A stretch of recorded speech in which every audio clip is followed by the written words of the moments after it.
All right, everyone. Here's a speech that I gave to the adults in Tarrytown. It probably isn't going to be as good, but you guys will like it anyway. It's called "It's Not About a Salary. It's All About Reality." Um, Good morning, class. It's not every day that I get to speak to my people, my brothers and sisters, promising educators of color, hoping to make a difference in the lives of 30, 60, 90, 150 students at a time. This generation is particularly special because we grew up in hip hop's platinum era, a time of brash and bling, but also a time that heavily borrowed from its true and prolific past. Names like the notorious B.I.G., Jay-Z, and the Fugees borrowed lines from other rappers like Rakim, Public Enemy, and MC Lyte. Yet there's one rapper that has always fascinated me, and that's KRS-One. I was into KRS-One soon after my first day of teaching. One of my very first and favorite lines of his goes, "It's not about a salary, it's all about reality," from the classic My Philosophy. My rapping skills aren't up to par in the suit, but I believe the song goes, "Who gets weaker, the king or the teacher? It's not about a salary, it's all about reality. Teachers teach and do the world good. Kings just rule and most are never understood."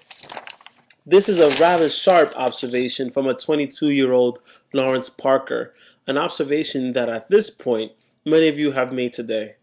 In the song, KRS-One says that kings and rulers have followers, but they never help people think for themselves. On the other hand, people follow teachers in hopes of learning for themselves. This is an, a turbulent and exciting time, thus, to be an educator.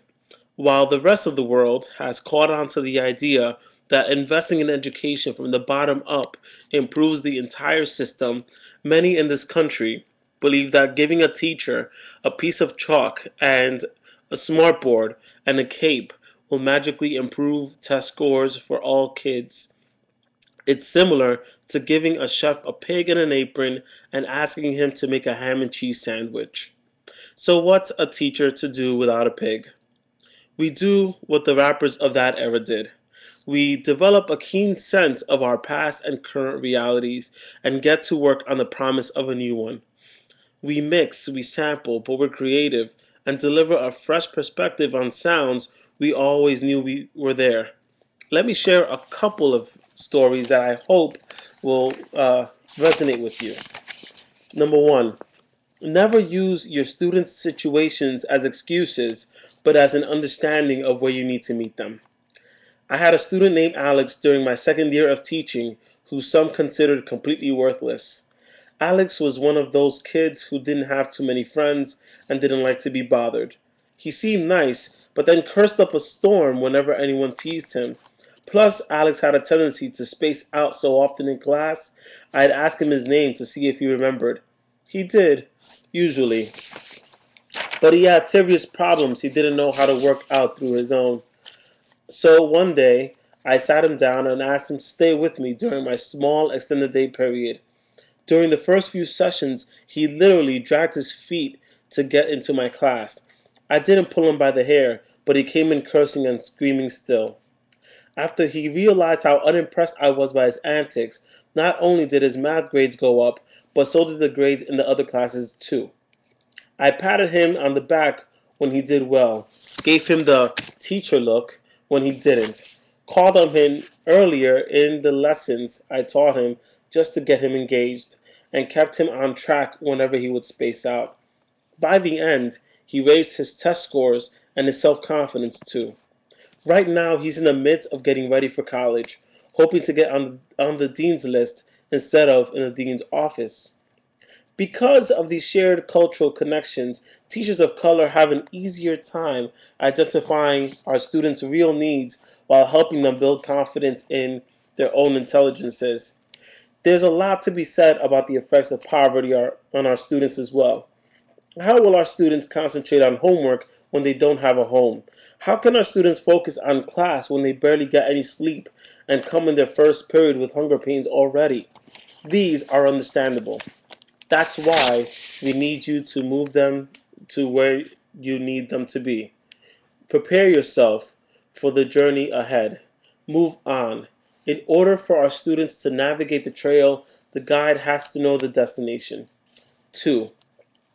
Teaching is not just an occupation, but a way of life. We never stop growing as learners.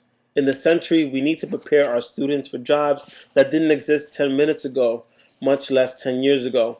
As a math coach now, I have the privilege of getting samples from different teachers in my school building. Recently, we had a state quality review, and one of the state reviewers came to me and said, "Wow, things are changing really fast for our kids." "What do you mean?" I asked. "Well, I just walked into an English classroom, and the teacher asked, 'What do you think would happen if William Shakespeare lived today?' A student raised his hand and said, 'Well, he'd probably have a lot more page views than everyone else.'" This is the perfect analogy for what's happening today. Historical facts and dates don't need to be remembered as much because Google and Wikipedia do it for us. We may not have a need for basic operations anymore either, since our gadgets do that for us as well. Writing in script may go the way of calligraphy, yet without the ability to critically question and discern what's going on in our world around them, there will be another set of children left behind.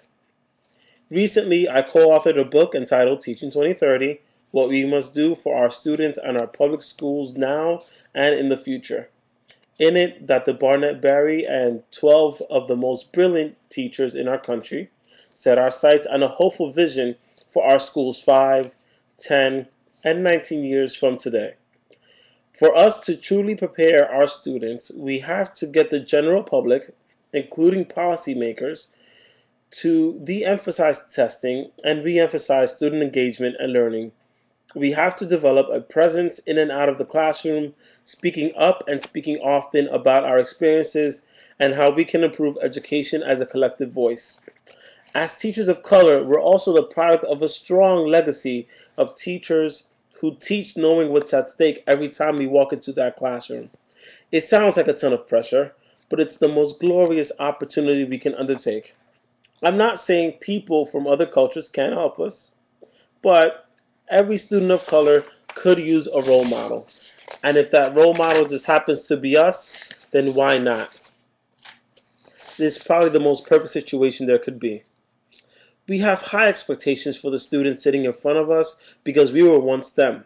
We can tell the difference between a kid not knowing how to add fractions versus not knowing how to say the word fraction because many of us were once English language learners. We don't take, "Yo, what up, teacher?" or "Hey, miss," to be a sign of illiteracy. We take that as a sign that they want to connect with us as human beings. Our importance as teachers stems from this dire need for our kids and all kids of all races and backgrounds to see people of color as a multidimensional and intelligent people, different in culture but the same in capability and humanity. We're also the ones who can make relevant connections that keep our students engaged in the work. In order to be the 21st century teacher, we're no longer going to be the MCs. Sometimes we'll be the DJs and sometimes the producer. Yet we'll always know the beat, the boom bap that drove you and I to teach. It's the same one that will inspire many others as well. It's not about a salary, it's all about reality. Thank you.